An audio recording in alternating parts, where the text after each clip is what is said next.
사항에 대해서 얘기했는데 총체적인 거죠. 그래서 나중에 얘기할 거를 다 끌어다가 얘기하는 사람인데 오늘부터는 이제 강론에 들어가고 그걸 자꾸 이제 죽여서 돋보는 거죠. 그래서 오늘 주제는 교육과 가치, 교육을 가치 측면에서 본다. 가치 측면에서 교육을 본다. 뭐 이런 측면이고, 다른 하나의 주제는 교육과 인간, 교육 측면에서 인간을 본다, 인간을 측면에서 교육을 본다. 이 두 가지 주제를 다루게 되네요. 여러분들 생각을 정리해 보라고 정리해 봤어요? 뭐가 나와? 다 궁금한 일인데 이전의 개념이라는 게 지금까지 어떤 생각했는가 뭐 이런 건데 가치라는 게 매우 중요하죠. 교육에서 예를 들어 교육 목적과 관련되고 또 교육 평가와도 관계되고 그러니까 불가결한 부분이요. 때 알다시피 사람들은 전부 그 바람직한 교육에 대해서 얘기를 해요. 그때 그 바람직함이 무엇이냐? 한번 물어보면 거기 컨센서스가 있을까? 그게 합의가 있을까요? 바람직한 교육이라고 할 때 그 바람직함에 대해서 컨센서스가 있겠냐? 상상할 수 있어요? 마치 있는 것이라고 생각해요. 자기가 바람직하게 생각하는 걸 남들도 공유할 거다 이렇게 생각하는데 사실 따지고 보면은 정말 모호해요. 그건 다분히 우리 그 강의의 주제이기도 하지만 교육 자체의 정체성의 부재에서 오는 것이에요. 다시 검토하면은 되게 학교의 목표와 교육의 목표를 혼동하는 것입니다. 학교의 목표와 교육의 목표. 학교의 목표라는 게 뭘까? 규정된 거예요? 일반적으로 규정할 수 있는 거예요? 여기에 환상이 있어요. 사실 학교 목표라는 것은 일반적으로 규정할 수 있는 것이 아니라 그 학교를 장악한 세계적, 학교에 이해관계가 있는 사람들이 만드는 거예요. 그래서 시대와 장소에 따라서 다 달라. 그러니까 거기에 그 보편성을 가정하는 것 자체가 잘못이에요.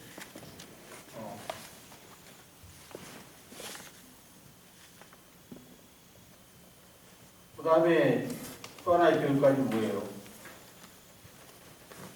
용병학문의 교육관이라고 그랬지? 그러면 용병학문마다 그 내면의 그 나름의 이데올로기가 있잖아. 그렇죠? 다른 교육 철학 그 경우를 예를 들면은 무슨 항존주의다, 뭐다 해서 잔뜩 나오잖아. 지식이다, 변화에 응하는 것이다. 이게 같지 않잖아요.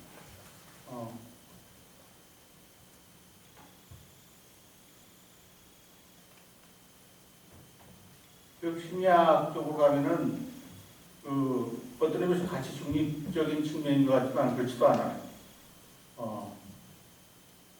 그 자아 실현이 바람직하다, 행동의 변화가 바람직하다, 그렇게 얘기합니다.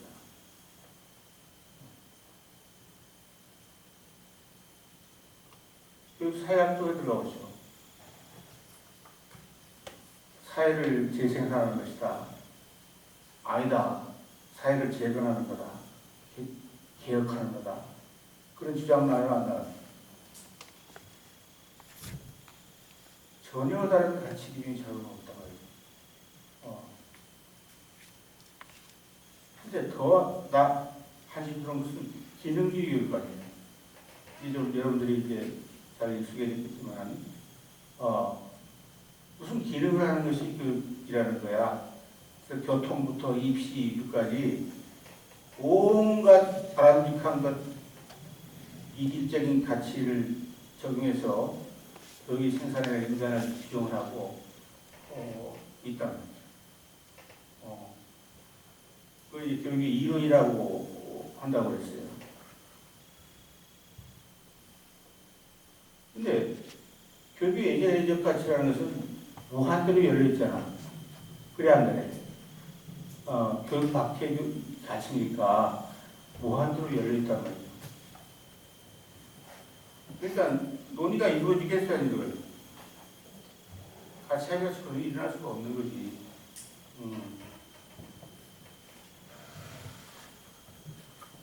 그러니까 교육 가치가 한정적으로 논의한다는 게 거의 불가능한 상황. 놀라운게도 끝없는 그 논란, 혼란, 실없는 공론, 잡담, 이 수위는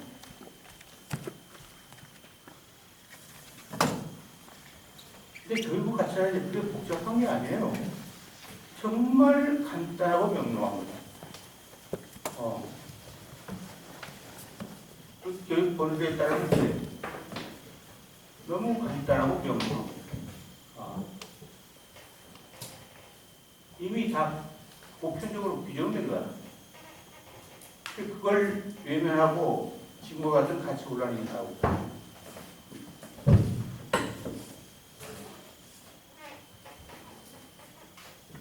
교육의 가치라고 하는 것은 정치, 경제, 사회, 문화, 종교 가치와 다르다 이렇게 생각합니다. 쉽게 말해서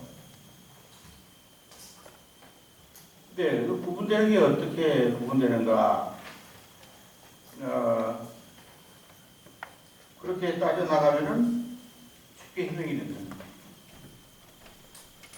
아까 경우는 어떻게 됐어요? 정치, 경제, 사회, 문화, 종교의 가치가 모두 교육의 가치처럼 혼동되어 있죠. 그 구분하면 된다.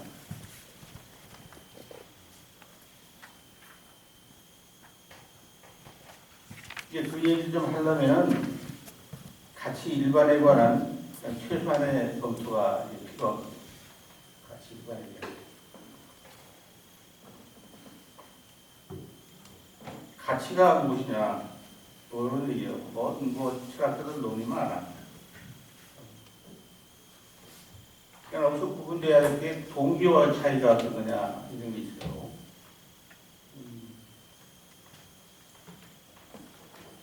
근데 동기는 어떤 면에서 쾌락의 지배를 갖는 데 비해서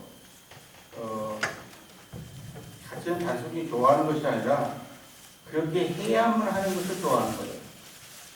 그 정도의 부분이 가능하지 않나. 물론 더 긴 얘기가 필요하겠지만은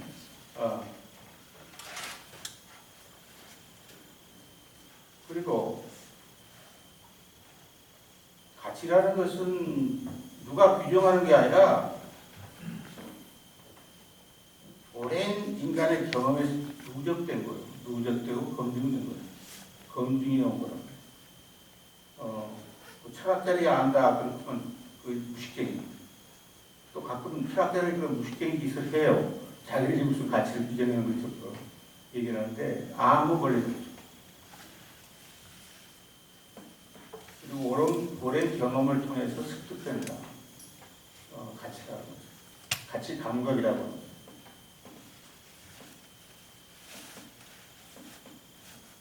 근데 인간은 기본적으로 가치 추구의 존재다. 이런 말은 가능해요.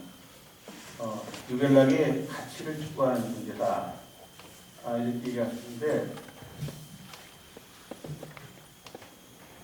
따라서 가치가 배제된 어떤 사람도 존재할 수 없다. 이렇게 얘기했습니다.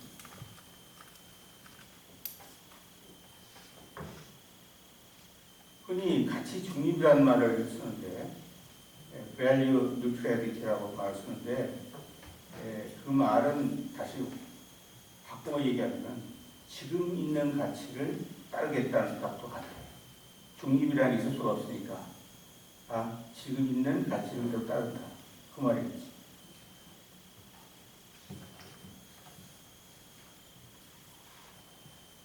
가치는 한 가지가 아니에요. 여러 가지 종류가 있다.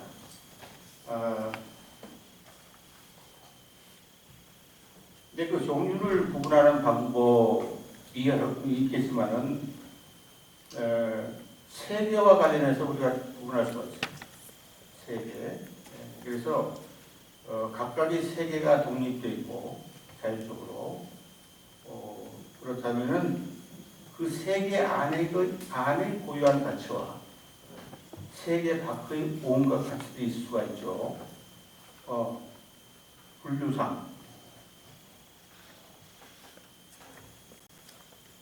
그래서 흔히 포괄적으로 그 가치 다양성을 논의할 때 내재 가치와 외재 가치라는 말씀은 좀 간단해져요. 내재 가치와 외재 가치. 그러니까 어느 세계의 안쪽에서 규정하는 가치, 내재 가치란 말이야. 그다음에 그 세계를 밖에 있는 어떤 가치에서 평가하는 것과 외재 가치라고.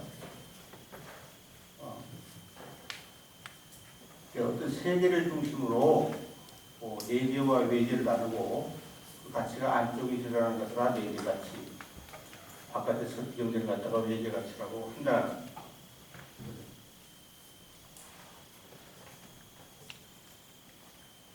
네, 여기 조금 복잡한 문제가 있는데 내재 가치라는 말도 쓰는데 고유 가치라는 말도 쓰거든.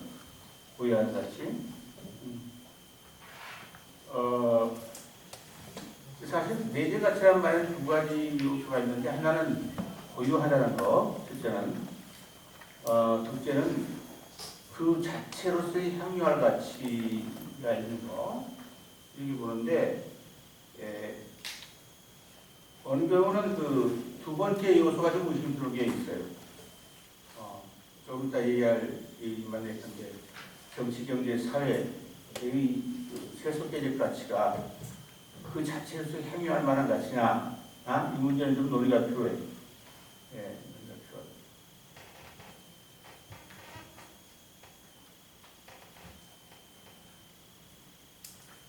그리고 아까 예대로 외재 가치라는 것은 특정한 세계 밖의 기준에 의해서 그 특정한 세계의 가치를 인정하고 평가하는 것. 이렇게 보는 거죠. 네, 하나 또 재밌는 게 있어. 기능적 자유라는 말 들어봤어요? 영어로는 functional autonomy라는 말을 표현하는데, 어떤 활동이, 어떤 세계가 처음에는 도구적 가치로 규정이 됐어요. 그러다가 그 세계에 안과 밖의 경계가 생기면서 그 내재 가치가 인정받기 시작합니다. 알았어요? 예를 들면 피싱이라고 하는 게 있는데 고기잡이 그렇잖아. 고기잡이는 처음에 어떻게 시작됐을까? 취미로? 아니지. 먹고 살라고 아마 고기잡이를 했을 거예요. 근데 오늘날 어떻게 해요? 돈 내고 고기잡이하는 사람 많지? 그래야겠네. 그 자체가 내재 가치 가치에 있단 말이에요.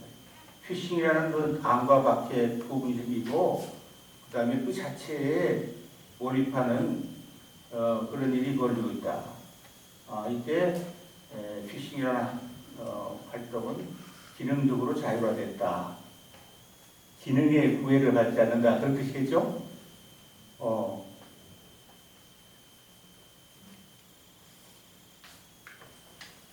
마라톤은 어때요? 마라톤은 어떻게 생겼어요? 잘 모르는데 무슨 전승을 알기 위해서 뭐 뛰었다는 거 아니에요? 아테네 전승을 알기 위해서. 그런데 지금도 무슨 전승을 알기 위해서 마라톤 해요? 지금 핸드폰이 있는데 어떤 놈이 마라톤을 어떻게 했어? 그래서 마라톤이라는 게 그 자체의 가치를 인정해서 올림픽에 한 경기가 되고 거기에 몰두하는 사람들 많죠. 이 경우도 그것이 기능적으로 자유라는 외과 마라톤은 농구가 아니다. 이런 것이 마라톤이다. 라는 그 경기가 생기고 그 자체의 가치를 인정하기 시작했단 말이죠. 물론 그 외적인 가치는 말할 필요가 없고 여기서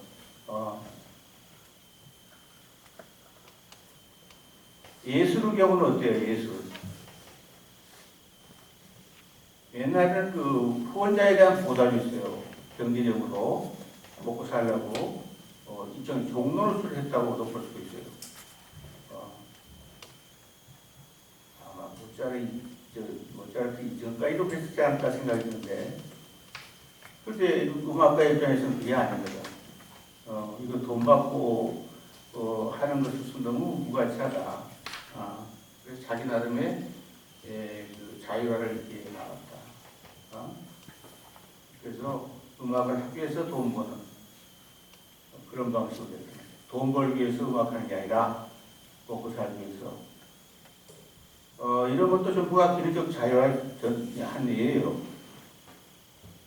근데 교육도 그런 경로가 받는지 안 되는지 조사를 해봐야 돼. 한 개인이나 집단을 통해서. 그러나 그런 것이 있다는 거, 그걸 우리가 알아야 되고. 그 다음에 가치는 어떻게 정당화되는 것이냐. 이것도 매우 중요하죠. 근데 이게 없이도 가끔 철학자들이 그걸 정당화시키는 것이라고 생각하는 분이 있어요. 뭐 심각한 가치 문제 생기면은 교각 동네에서 그 철학자가 해결해야 되는 거 아닌가 이러죠. 시골에 있는 건달 생각이 나죠. 자기들이 해야 할 일 갖다가 남한테 미룬다든가. 그 철학자가 해결하는 게 아니에요. 문제. 각각의 많은 사람들의 공감을 통해서 그 보편성이 인정되는 거죠.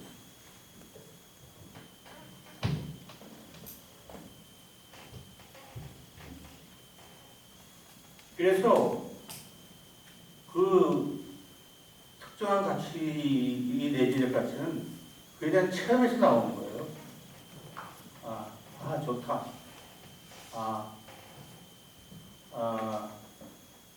그런 가치관과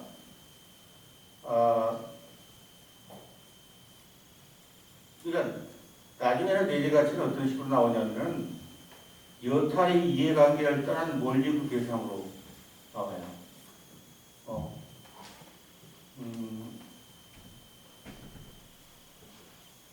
TV에 가끔 재밌는 에피소드가 나오는데, 아니 집을 팔아서 옥토 수입을 하는 사람이 있더라고. 있어요. 집을 팔아서 그거 이제 흥미거리가 되니까 이제 인터뷰를 하는 거야. 내가 조마조마 생각하는 게 그 인터뷰 하는 사람이 무슨 질문을 할까 라는 것이었어요. 그래서 조마조마한데 아니 해라 그 질문이 나서 왜 이 짓을 합니까야? 그 사람이 당황한 거야. 당황한 거야.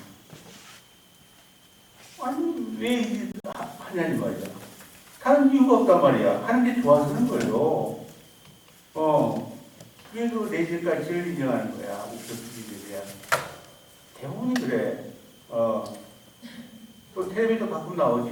엄청난 선행을 했다. 뭐 기부를 많이 하고 어쨌다. 왜 선행하면서 그 짓 합니까? 아니, 하고 싶어서 하는 것이 다른 이유가 있습니까 말이야. 그렇게 하지 않고는 되길 수가 없어 합니다. 이렇게 되는 거예요. 그게 그 활동의 내질 가치야. 그러니까 항상 어떤 활동을 수단으로만 생각하면 그럴 수 있어요, 사람들이. 평생 거짓말 하다가 죽는 사람도 있어요. 근데 그 자체로서의 가치가 있다는 걸 인정을 않는 거예요.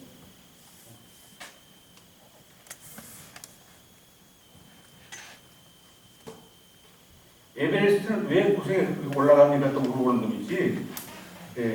그때는 잘못하면 뺨 맞지. 너 해봐. 이렇게 날지도 모르겠고.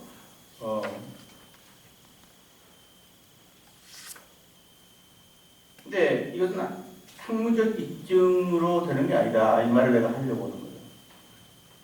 그 안쪽에 있는 사람들의 체험에 의해서 입증이 된다. 그 타당성이.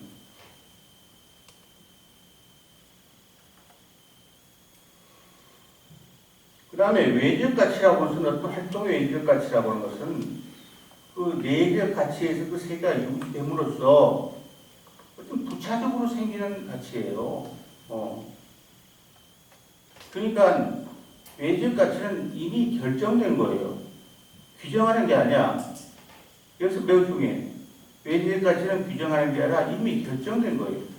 그 활동을 할 때 결정된 거라고.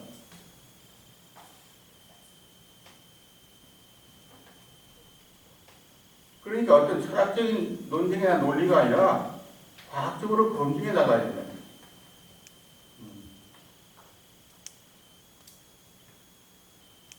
가령 구청 자기를 제작했다. 그래서 어떻다는 겁니까? 그건 조사해봐 알아. 어떤 좋은 일이 벌어졌는지. 고기잡이를 하니까 어떤 좋은 일이 벌어집니까? 어떤 일이 벌어집니까? 이런 것도 마찬가지. 한두 가지겠어요, 그게? 마라톤을 하니까 어떻습니까? 예술을 하니까 어떻습니까? 교육을 하니까 어떻습니까? 이거는 이미 결정이 됐고 사실에서 검증돼야 될 문제죠. 그렇지 않아?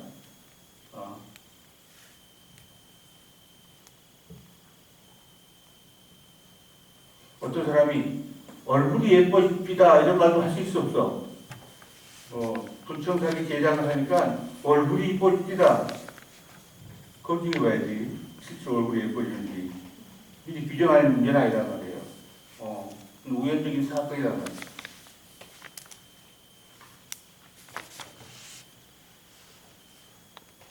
자, 이제부터 교육의 가치를 알아보기 위해서 교육 아닌 가치, 교육의 가치가 아닌 것부터 얘기해 봅시다. 세속 가치, 수도계의 가치, 를 구분하고 그 다음에 교육 가치가 어떤 것인지 얘기하는 순서로 하겠습니다. 세속 가치가 뭐냐? 정치, 경제, 사회의 경우 예를 들면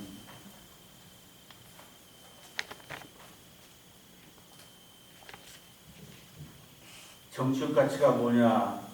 그 내재 가치, 정치의 고유한 가치. 뭐 여러 가지 있지만 권력이라고도 할 수 있어요.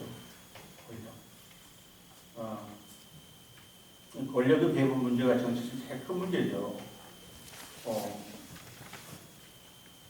이렇게 쉽게 얘기할 수 있지만 가진 특징을 얘기한다면 그렇게 얘기할 수 있어요. 경제적 가치 재물이죠. 옛날부터 우리 조상들이 다 알고 있었어. 사회적 가치라는 것은 명예, 이렇게 얘기할 수 있을 거야. 특징, 이걸 얘기한다면.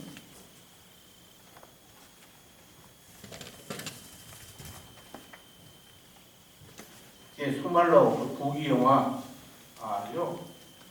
여러분들 좋아해요, 싫어해요? 싫어하는 사람 손 들어봐. 나 여기 좋아하거든. 못해서 그렇지.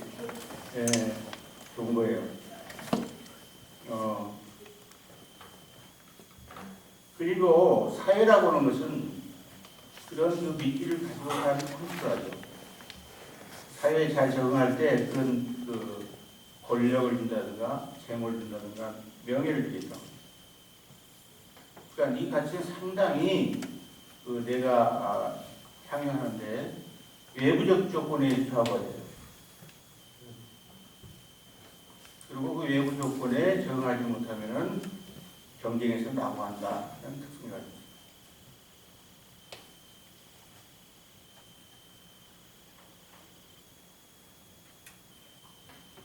자, 수도적 가치라고 하는 건데,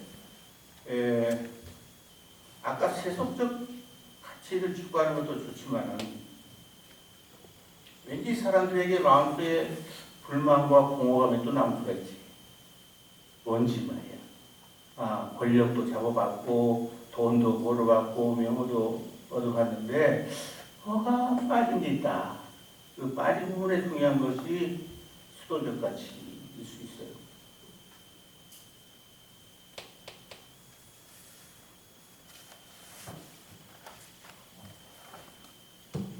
이것은 외부의 장애에 구애받지 않아요.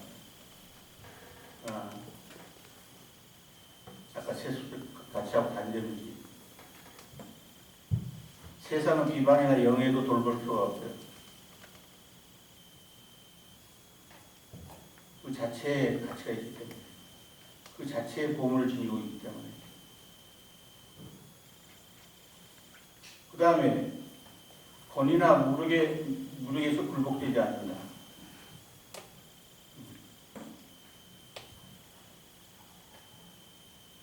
그 품위 예를 들면은 그 몸에 지니고 싶으면 뺏어갈 수가 없어요. 남이 뺏어갈 수가 없어.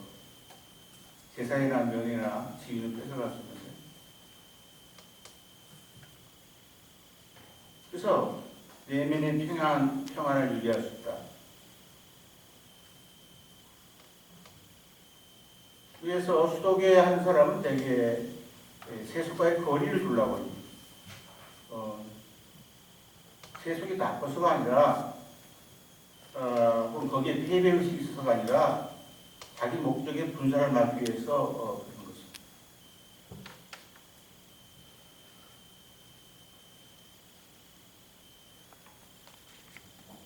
네, 수도계에는 여러 종류가 있고 따라서 다양한 종류의 가치가 있습니다. 수도계의 가치에도. 모두가 그냥 수도가치다 이렇게 얘기 안 되는 거죠. 예를 들면은 뭐 진리를 추구하는 학문, 선을 추구하는 도덕, 미를 추구하는 뭐 예술 이런 식으로 되죠. 아주 러프한 부분이지만은 뭐가 다르다는 건 인식시키는데 이 기준이 좋아요. 그 외에 얼마나 많겠어. 수도계 종류가. 이것은 나중에 여기 소재를 다룰 때 더 자세하게 다룰 거예요. 내가 말한다는 답이 각계인은 자기 나름의 각각의 고유한 소외를 가질 수가 있어요. 그게 자아실현의 개념입니다. 자아실현.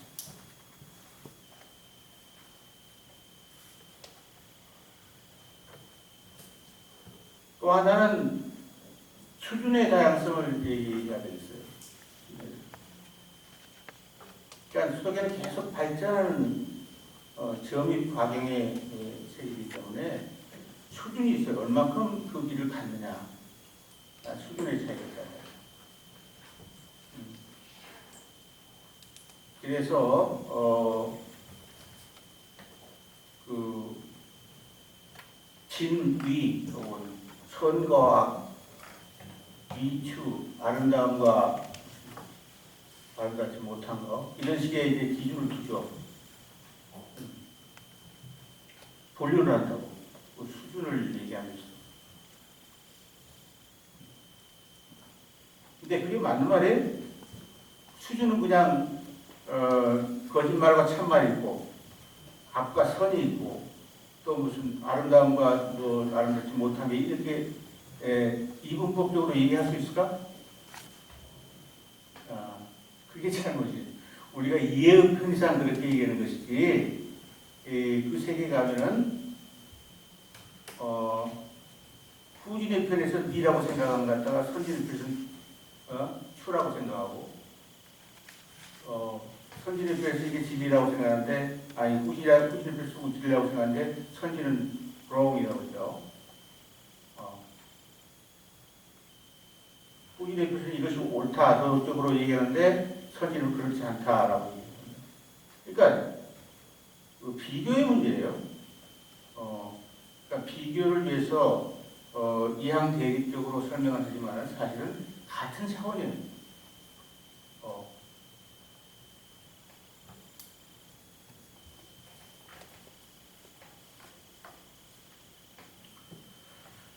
자, 그래서 이제 해석의 가치, 수도계의 가치를 대충 검토했는데 이런 것을 얘기하는 것은 교육의 가치가 뭐냐, 이것과 어떻게 다른 것이냐 이 얘기를 하려고. 아세요?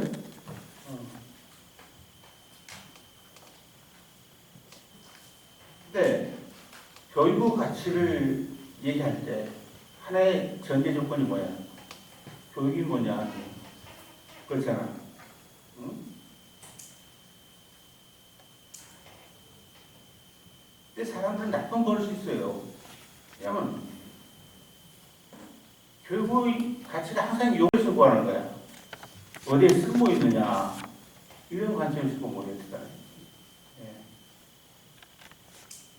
뭐 국가 발전, 자아 발전, 학문의 진흥 뭐 이런 식으로 항상 비정하려고 했단 말이죠. 그럼 이제 끝이 있어요, 없어요? 끝이 없다고. 무슨 교토관전, 출세, 무슨 뭐가 또 다르나. 그게 이제 기능주의 교육관의 문제가 되겠어. 그렇죠? 이 기능주의 교육관은 다시 얘기지만 무엇인지 수단이 되는 교육이라고 보기 때문에 그 경계가 우연적이면 불확실하다고.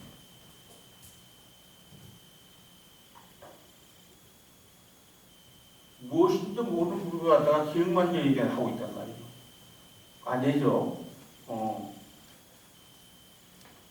또 교육의 내재적 가치의 존재를 전혀 고려하지 않는다는 거. 그런 오류를 범했어요.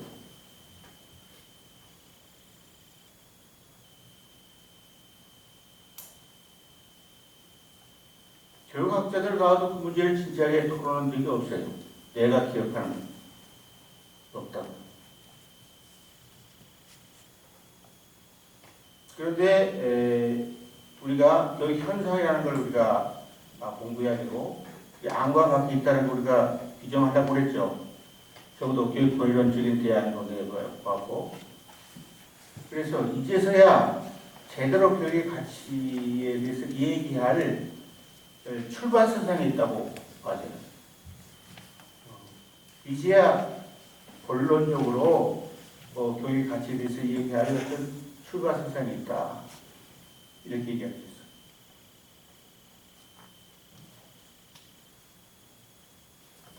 자, 교육의 정치성이 어느 정도 확정되고 그 경계가 있다면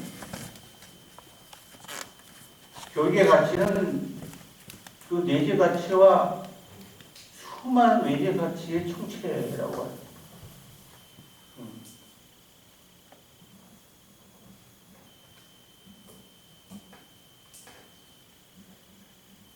그러니까 이것은 어떤 특정한 개인이나 집단에 의해 자의적으로 규정되는 게 아니에요. 교육의 가치라고 하는.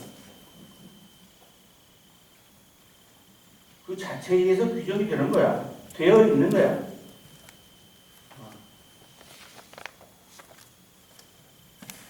교육의 내재 가치는 그 자체의 내부에서 발생하는 고유한 가치로서 여타의 가치로 환원시킬 수가 없다. 이렇게.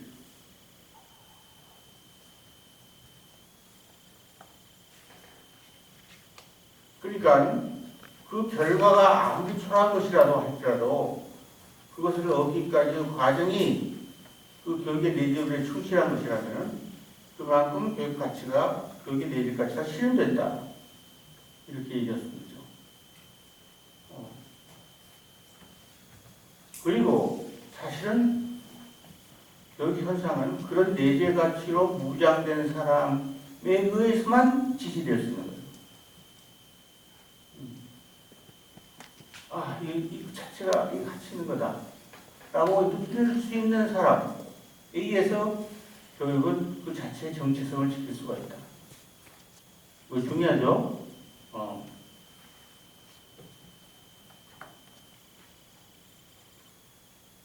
그런데 그런 교육이 있음으로써 어떤 외계적인 성과를 얻을 수 있느냐? 성과 있겠을 것이에요. 뭐가 있긴 있을 거야, 그렇지? 이 가치라는 건 다다익선이에요. 많을수록 좋아. 근데 그 외지 가치는 우리가 잘 몰라. 그때 규명해 나가야 돼. 교육이 있으니까 이런 본질이 일어날 때다. 라고, 입증해 나가야 되는데, 그것은 너무 많아서 항상 부분적인 것이 부과하죠. 여기 외적 가치는 입증해 나가야 되기 때문에.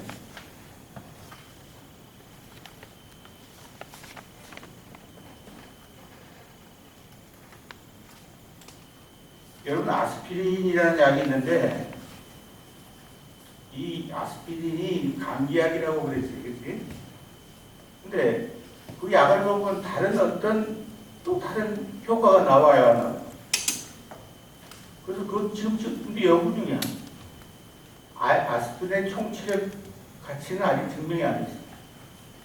계속 뭐 혈압이 어떻다, 뭐 어떻다, 어? 나중에는 뭐 행복해진다 이렇게까지 나올지 몰라. 그건 맞을 수 없는 거야.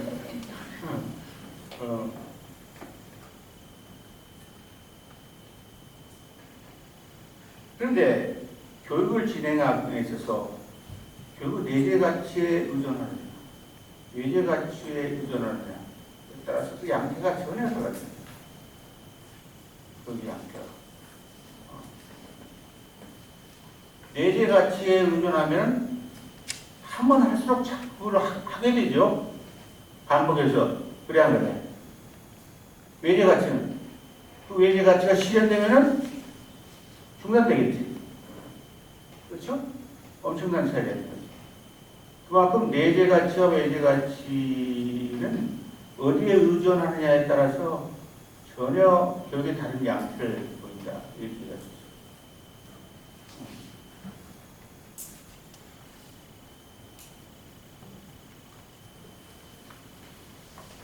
전 시간에 교육에는 상부교육과 하와교육이 나눠진다 뭐 이런 얘기했는데 그 나누어지는 게 한두 가지에서 그러나 크게 봐서 교육분을 그렇게 나누는데 그렇다면은 상부와 하와는 그 나름의 내재와 외재가 있는 거죠. 있다고 봐야 되겠지. 이 포괄적으로 그냥 교육의 가치가 그랬지만은 상부의 가치하고 하와의 가치에 내재성이 있다.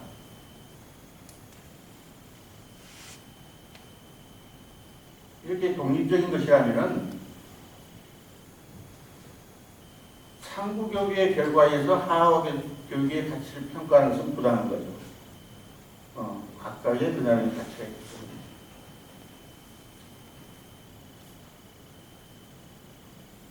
그런데 재밌는 것은 우리가 대의관계에서 논리적으로 그걸 함축시키려고 했지만은 하와의 외재로서 상부가 존재하고 상부의 외재로서 하와가 존재하죠. 이것은 서로가 수단적 가치를 갖는다는 거예요. 상부를 위한 하와가 있을 수 있고 하와를 위한 상부가 있을 수 있다.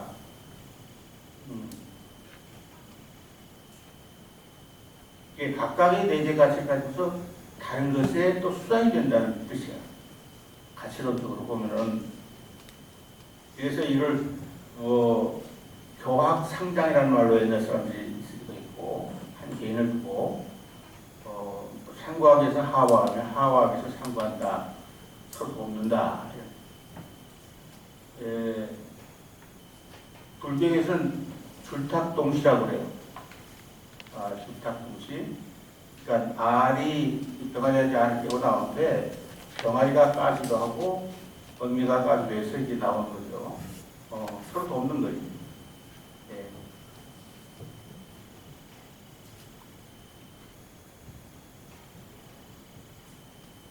자, 교육의 내재가치 입증. 진짜로 해본 놈만 안다. 그 가치를. 이렇게 돼 있어. 해본 놈만 안다. 해본 놈이라는 게 이상하다. 해본 분만 안다. 말이죠. 전적인 삶을 영위하는 게 그 살아있으면 독특한 느낌을 준다는 거예요. 배제할 수 없는 거라, 이게. 사회는 한 온갖 게 좋다고 그러는데 그 좋은 것 중에 그 상부하고 하와하는 그 자체가 좋다. 의미 있다.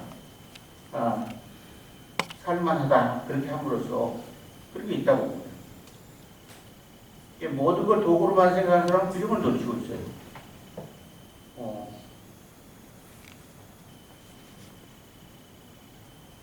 그러니까 그 내재 가치를 아는 사람은 왜 교육합니까?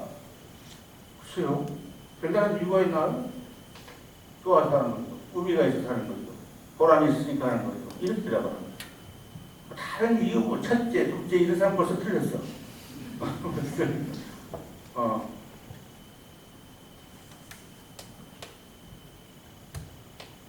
근데 대개 보면은 어떤 내재 가치는 희생을 감내하면서 함으로써 드러나요.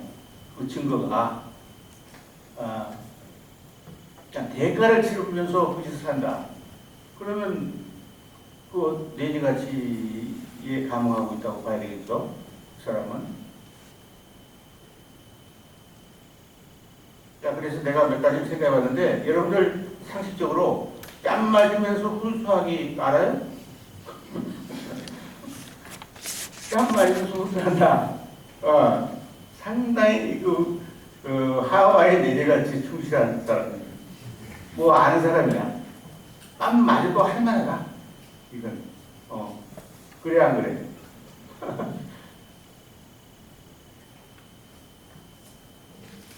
문헌상의 증거 외수가 애 죽었어요.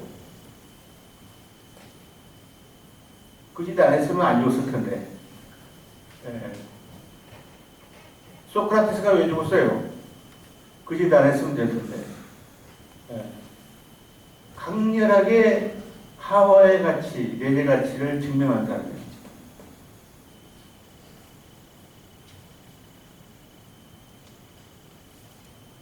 공자는 회인불본이라는 말이 있어요. 남을 올바로 인도하는데 건드릴 수가 없다. 이런 표현이죠. 공자가 어떤 사람이냐 하고 외국 사람들이 물어봤어요. 제자한테 그런 사람이다. 회인불본하는 사람이라고 얘기해라. 그런 대목이 논어에 나왔습니다.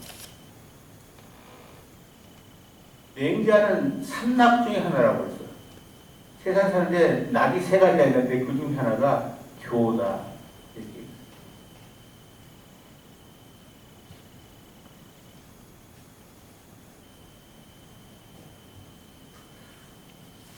자연과학에서 보면은 천동설을 가지고 상고했던 사람이 있죠. 그래 안 그래? 지동설 가지고 상고하는 사람이 있죠. 그 상고 가치가 틀려요? 천동설 소재를 했으면 그 헛된 거다 이렇게 생각이 들까? 아니, 다 열광했어요. 그 상고 자체에 대해서. 아마 지동설 가지고 더 열광했는지 몰라. 천동설보다.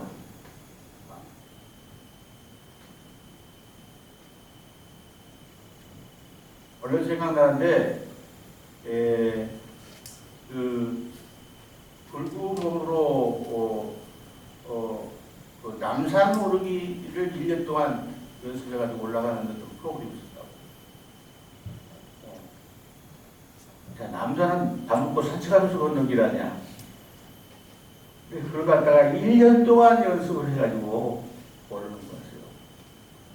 난 감동을 받았어요. 내가 저 사람들 따라갈 수 있나? 그만큼 상고가치를 실현하고 있는가? 실현하고 있는가? 정말 부끄러웠어요. 남산까지 것이 아니라 상고 측면에서는 내가 따라가기 힘들다. 그런 생각을 했어요. 그 사람들한테 왜 했느냐 또 쳐다볼 거야. 그래서 보람이 있기 때문에 하는 거거든. 그렇지 않나?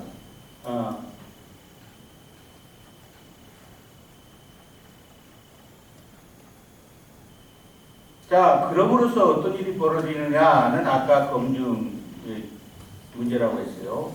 그 기능은 무수하고 우리가 알지 못할 텐데 부분적으로 이제 검증을 해 나가야겠지. 근데 그 중에 하나가 품위의 공유라는 걸 집어넣을 수가 있어 없죠? 이론적으로. 있죠? 품위의 검증과 공유라고도 할 수 있어요. 이론적으로. 여러분, 지금 물이 한 탱크가 있어, 위에. 그리고 밑에가 이제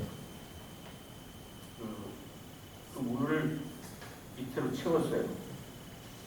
그러면 그 탱크에 물이 그냥 남아있다면 그건 기적이지. 그래 안 그래? 품위가 그래.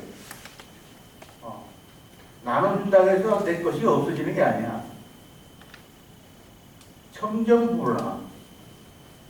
그런 기적이 교육을 통해서 일어날 수 있는 일이에요. 어마어마한 거지. 예. 누구한테 내가 돈을 주면은 그만큼 내 주머니에 그 돈이 없어지는데 후회는 그렇지 않잖아요. 마음의 보물로 남고 또 주어도 항상 넘쳐 흐른다. 그것을 가능하게 하는 게 교육이다 이렇게 얘기할 수 있어요. 뭐 그것은 교육의 기능이 한 가지에 불과해. 그 외에 여타의 어떤 기능이 있을지는 검증을 해봐야 된다. 여자들은 얼굴이 이뻐진다고 한번 검증해봤으면 좋겠어. 상과 하면 얼굴이 이뻐진다. 이렇게.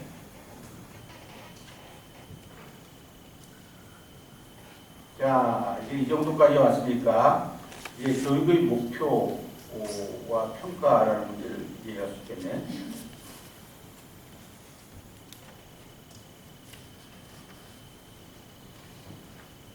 아까 얘기대로 교육의 목표는 학교의 목표와 다릅니다. 학교의 목표는 아까 얘기대로 그 이해관계에 있는 사람이 그때그때 시대마다 규정해 나갑니다. 교육의 목표는 규정되어 있어요. 그 내지 목표와 그 외지의 목표가 있다.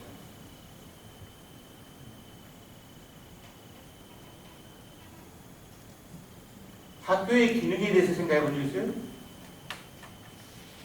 학교의 기능에서 미리 규정할 수 있나 없나? 없습니다. 학교가 있으면서 어떤 일이 벌어지는가는 어마어마하게 많은 거예요. 사건이 있으면서.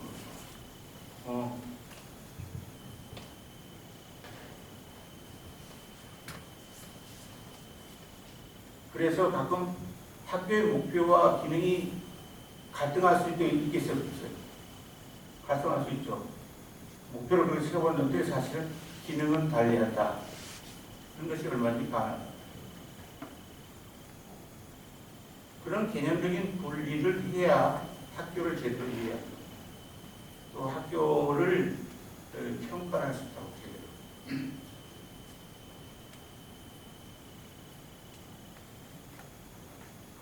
그런 말 처음 들어보죠, 여러분들. 교육도 마찬가지야. 교육도 그 내재의 목표가 있고, 그 다음에 그에 따른 기능이 있고 있는 거죠.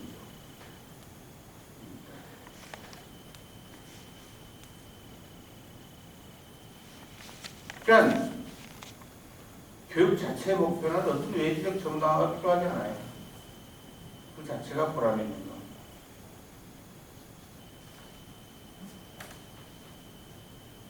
나는 교육의 발전이라는 말을 쓰고 싶은데, 교육의 발전.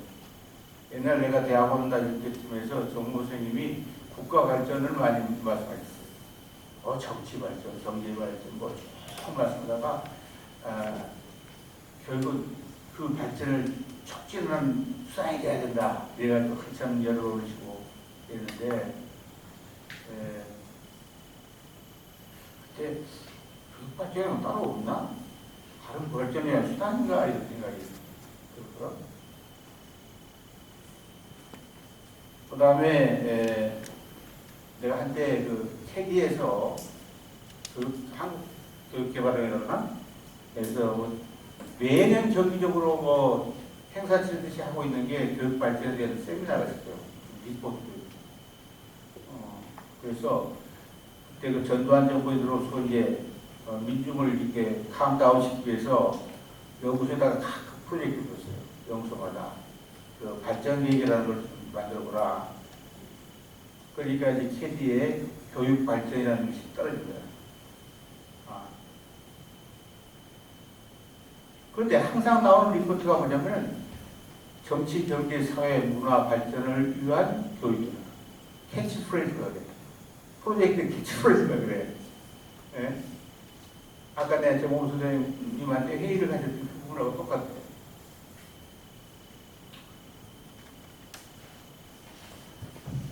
아니 정치 발전 시키는데 얼마나 똑똑한 놈들 많아. 여기서 똑똑한 놈들 많아. 그걸 위한 교육 발전이야. 경제도 마찬가지입니다. 그럼 교육 발전은 좀 다른 식으로 규정을 해야 될 거 아니야. 그렇지? 어? 그래서 내가 그 위원회에 가담하는 조건으로 이 캐치프레이즈를 거꾸로 해야 된다. 그러니까 교육 발전을 위한 정치, 경제, 사회, 문화 이렇게 돼야 그 캐디의 그 프로젝트의 특징이 살아난단 말이야. 그렇게 주장을 했지.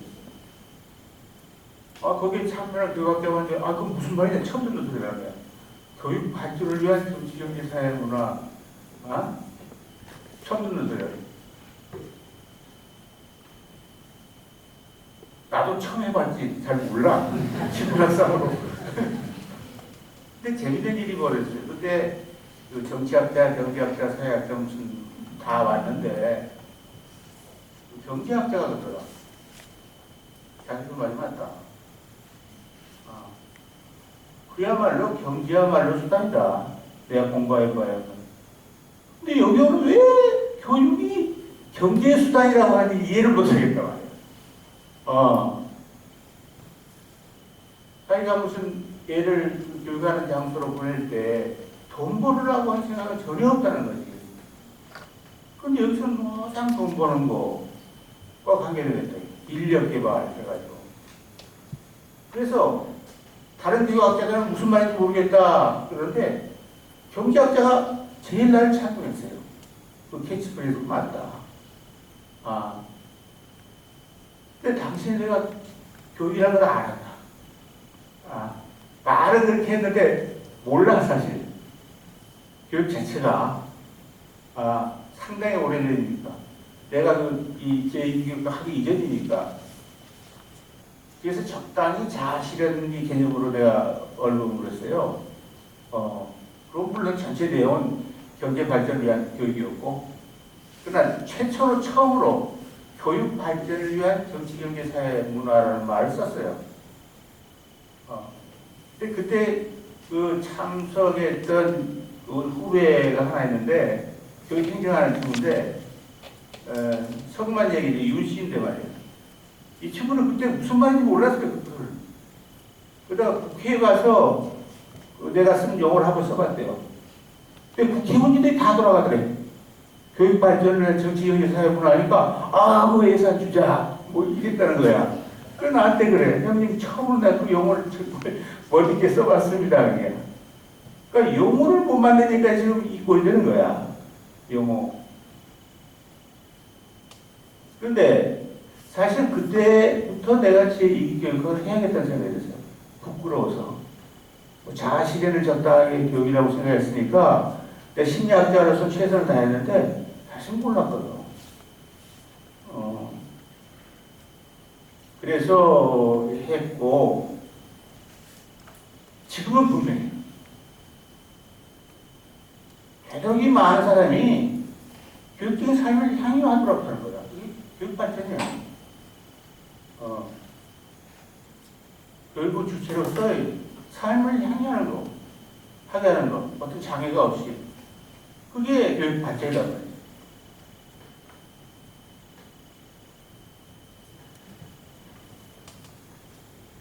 나중에 얘기할 거지만은 그 교육 발전시키는 방법은 크게 두 가지.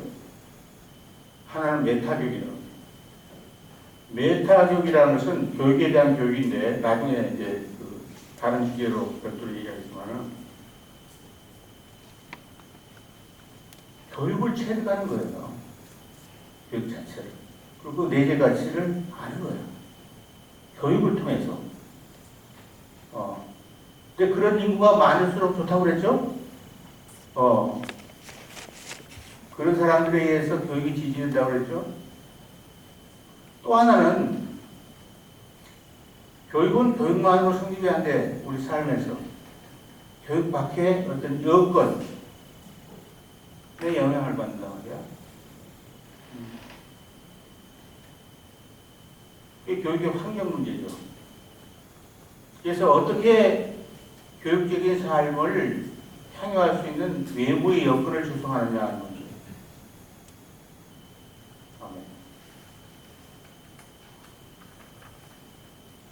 그 다음에 기능이 문제가 나오지. 교육이 그렇게 잘 되면 외부 환경에 어떤 기능을 하느냐. 그렇죠? 그 부분은 메타교육이라는 별도의 주제, 그 다음에 교육의 환경이라는 주제 가지고 구체적으로 설명을 할 거예요. 앞으로. 네? 정말 체계적이에요.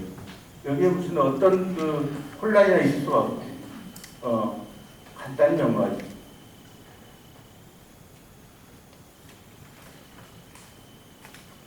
자, 아까 우리가 거기에 목표나 가치에 온갖 혼란이 일어났다. 어째서 그렇게 일어나냐 말이에요. 이제 그걸 좀 우리가 검토해보자고요. 가치 혼란, 가치 도착, 이거. 세 가지 오류가 있어서 그래요. 세 가지 오류. 첫째는 서로 다른 가치들을 혼동하는 경우가 있어요.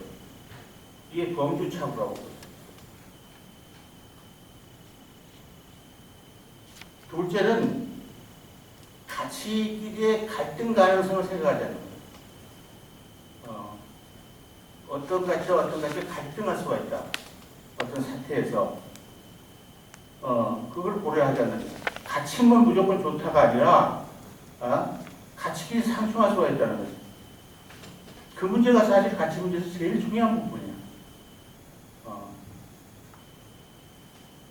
충성하는 건 좋다, 효도하는 건 좋다, 그것까지 또 뭐 얘기하기 쉬워요. 근데 심각한 사태는 뭐야? 충성할 것이냐, 효도할 것이냐. 그 문제가 더 복잡하지? 그래야 사실 삶에서 복잡한 것은 그런 그 충돌 사태 때문에 그래요. 어머니를 죽이고 충성할 것이냐, 나를 배반하고 어머니를 떠들어 모실 것이냐, 이런 문제가 더 심각한 문제예요. 바람직하다가 아니라 바람직한 것이 두 개가 있는데 어느 걸 선택하느냐는 거예요. 갈등하는 거예요. 그게 중요한 거예요.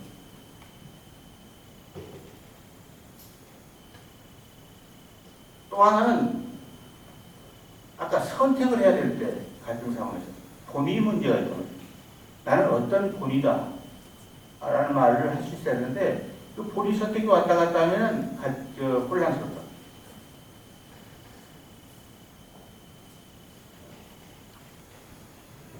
자, 첫 번째 범주착오는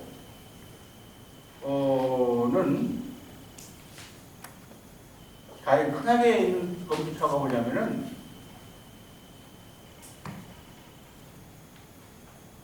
도덕의 문제 혹은 예술의 문제를 학문의 차원에서 환원시켜버리는 거야. 그렇죠? 이게 범주착오야. 학자들이 그런 짓을 많이 해요. 학자들이 말빨이 좋잖아.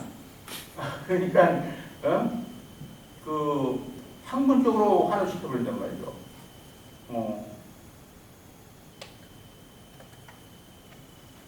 내가 그 텔레비에서 그 미술 소개를 하는, 미술 작품 소개하는 걸 프로그램이라고 꽤 오래전 얘기인데, 근데 여기 작가가 앉아있고, 또 저기 그 미술관 관장이 하나 딱 앉아있어요. 그리고 이제 그 작품이 앞에 있어. 근데 주로 말하는 사람 누구예요? 비평가야. 그 미술 관장에서. 저거 뭐 여기가 특허 저렇고. 그렇지 않소? 하고 뭐 이거 쓰면서 뭐 아버지한테 뭐 질투는 없었습니까? 뭐 이렇게 이래서 그러니까 얼른 보기에 비판이 수준이 높고 그 미술관은 바본 모양이다. 근데 그 미술하는 사람이 그러더라고. 아니 내가 이거 말을 할 수 있으면 내가 왜 그림을 그렸어?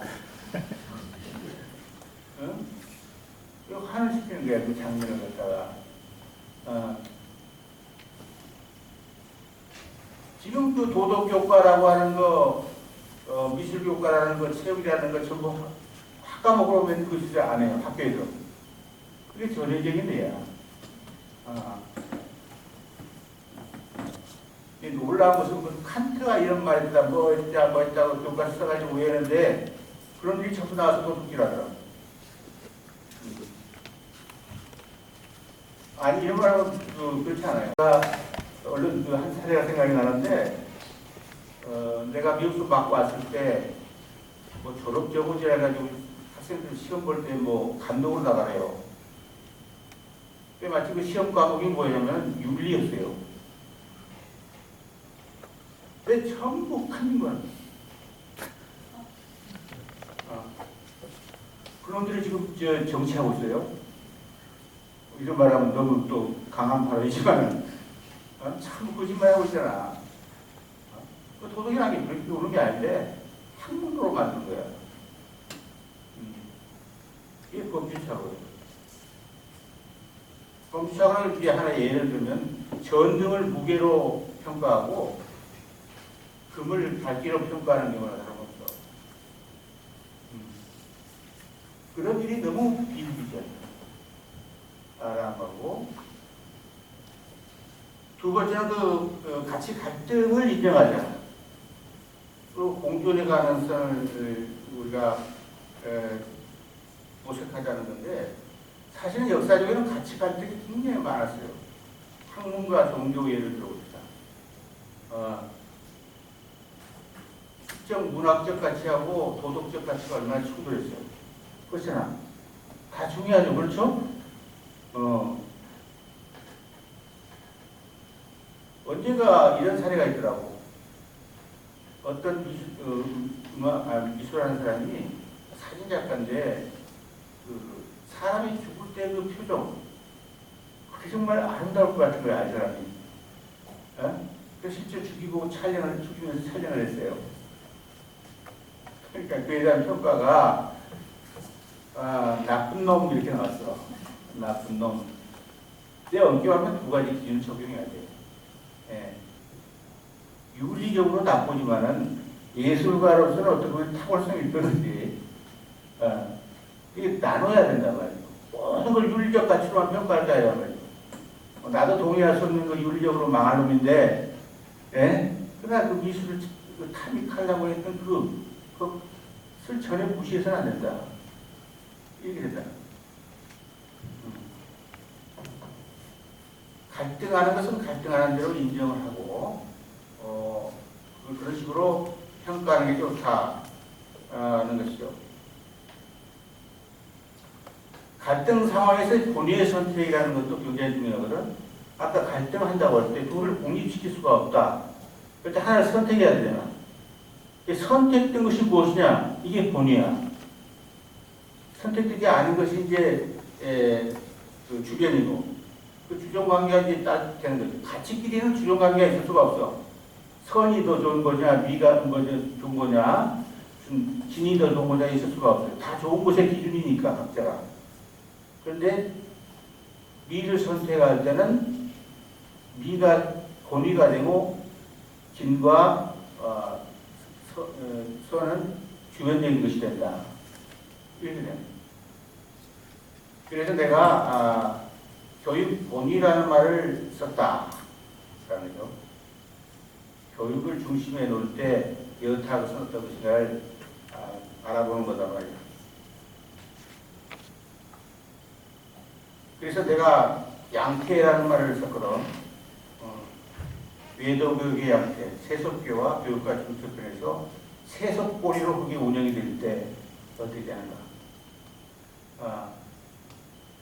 그 다음에 수도교와 교육이 이렇게 중첩변해서 수도교의 본위로 그것이 운영이 될 때, 진행될 때 어떤 모양이 될까. 예제교육은 교육을 중앙에 놓고 다른 것을 수단으로 볼 때 그 양태가 어떻게 되는가. 그래서 그 예제교육의 양태에서 교육 본위론이 나왔어요.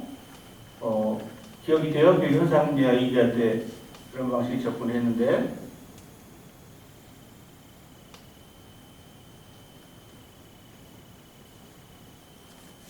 자, 그래서 지금까지는 세속적 가치, 수도적 가치, 교육적 가치 다 규정되어 있단 말이죠. 마음대로 하는 게 아니다. 라고 하고 그들 사이에 어떤 갈등과 조화가 있을 수 있냐, 어떻게 그걸 공립시키느냐 하는 문제가 중요한 과제다 이렇게 있어요. 마지막으로 다룰 주제가 뭐냐면은 가치 교육에 관한 거야. 정말로 이거 딴거 있죠. 가치 교육. 그걸 어떻게 할 것이냐 이 문제. 사실 이것은 어떻게 수도계적 가치와 교육계적 가치를 공립시키느냐 하는 문제와 관련되어 있습니다.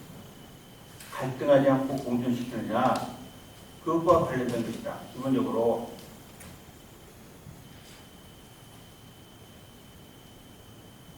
그래서 가치교육의 정상화라는 말할 수가 있는데 이것은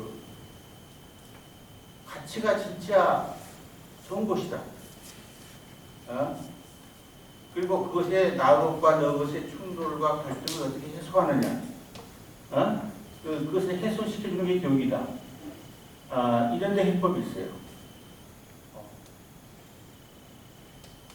그래서 그런 새로운 맥락에서 재정비할 필요가 있다. 가치교육에 나중에 학교 교육의 정상화라는 문제를 다룰 때 얘기가 나오겠지만은 지금 학교 중심의 가치교육의 문제는 세속적 효용주의다. 어떻게 세속적으로 유용한 사람이 되느냐. 어떻게 하면은 부귀영화를 누리느냐 하는 측면에서 이렇게 효용주의로 들어가면 어떻게 해요? 가령 품위의 경우 그 자체가 가치 있는 것이다가 아니라 그 품위의 외양만 모방을 하는 거죠. 그 효용주의에 따지면 그렇지 않겠어? 품위를 숙련하려면 수십 년이 걸리는데 그 외양만 우리가 모방하면은 1시간 정도면 되죠? 그래 안 그래? 그걸 제일 잘하는 사람 누구야? 탤런트죠? 너 악역이다 그러면 악한 사람처럼 행동해야죠. 선하다 그러면 선한 척 받으면 또 선한 척하고. 그만큼 품위의 모방이라는 것은 쉬워진 거야. 외양의 모방. 그러니까 자꾸 품위의 외양만 모방하는 거예요. 이게 모르게도 도덕시험일 거예요. 모르게도 도덕시험인데 도덕심이 있어서가 아니라 도덕심을 양성하는 게 아니라 그 도덕책에 쓰여 있는 걸 외워가지고 다시 쓰는 거 아니야. 그 도덕교육이라고 그래야 안 그래? 문제.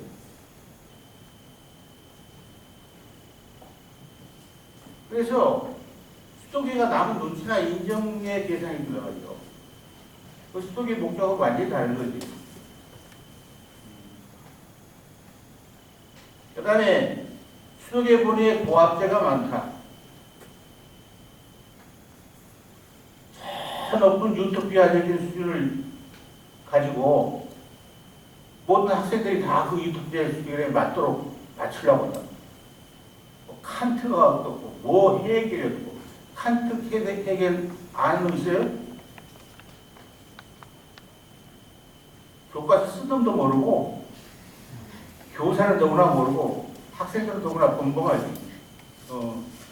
K로부터 시작되는 어떤 사람, H로부터 시작되는 어떤 사람이겠지. 예. 그래서 어떤 그 유토피아적인 목적을 설정한다. 근데 그 유토피아라는 게 뭐예요? 그 말하는 사람이 현품을 반영하는 거야. 보편적인 유토피아가 아니라 그 말하는 사람의 현품의 가치가 반영되는 거예요. 가령 히틀러가 이상주의를 말한다면 히틀러의 현품에서 나온 거예요. 이상적인 사회라는 거. 그래서 가치교육이 너무 고담적인 것이죠. 그러니까 자꾸 강요를 하니까 비집체적인 특성이 드러나고 허수아비가 되는 거예요. 하려니까 한다. 이렇게. 또 아까 이거로 예술이나 도덕은 그 별개의 종류의 품인데 학문 범위로 바꿔놓는다. 교과로 해가지고. 것도.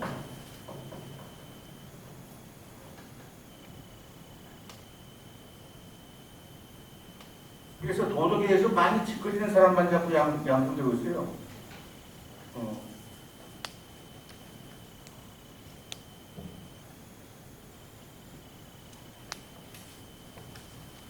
얼른 또 생각나는 에피소드가 있네. 옛날에 험악한 사회가 교수들이 이 참수가 없다. 그러니까 그 연명으로 사인을 하자. 이런 운동이 있는데 그때 내가 퇴근할 때 옆에 말하는 게 윤리 이 학을 전공하는 최고의 수준이야. 이 사람이. 가다가 요즘 사인을 한번 해볼까? 이렇게. 나 못해. 좀 생각해봐야겠어. 이러더라고. 윤리라는 건 생각해보는 게 아니에요. 몸으로 바로 나가는 거지. 그냥 그래. 예. 그렇게 자기 도피를 하는 거지. 도덕 문제를 무슨 학문의 문제냐. 그런 걸 내가 봤어요. 그래서 저 친구는 생 사람이 아니구나. 그런 생각을 했는데 그래서 우리는 수도교와 교육의 공존장치로서 가치교육이라는 것을 생각해야 된다. 사실 과학교육도 가치교육이에요. 과학교육도. 그래서 과학을 위한 교육이냐, 교육을 위한 과학이냐는 문제가 있는데 그걸 절충해야만 제대로 과학의 교육이 일어나는 거예요. 그러니까 교육의 소리로서의 부비가 있어야 되고 거기에 부비의 갈등이 있어야 되고 그 다음에 교육적 교섭에서 자진과 타진이 일어나야 되고 그 가치에 대해서 스승과 제자가 감복할 수 있어야 된다. 이게 가치교육의 정상화라는 거예요. 좀 의미가 달라지죠? 달라진다. 근데 물론 모든 게 이렇게 훌륭하게 되는 건 아니에요. 가령 공예 문제 같은 것은 무슨 공감을 하든 말든 간에 지구 존립에 관한 문제 아니에요. 그렇기 때문에 거기에는 강의도 필요하지. 교육 문화에는 강의도 필요한데 그 강요를 교육이라는 말은 하지 말자. 이런 취지예요. 오케이? 이거 시간에 대해서 자꾸 빨리빨리 진행해 버렸는데 한 15분 쉬다 갑시다. 오케이? 네.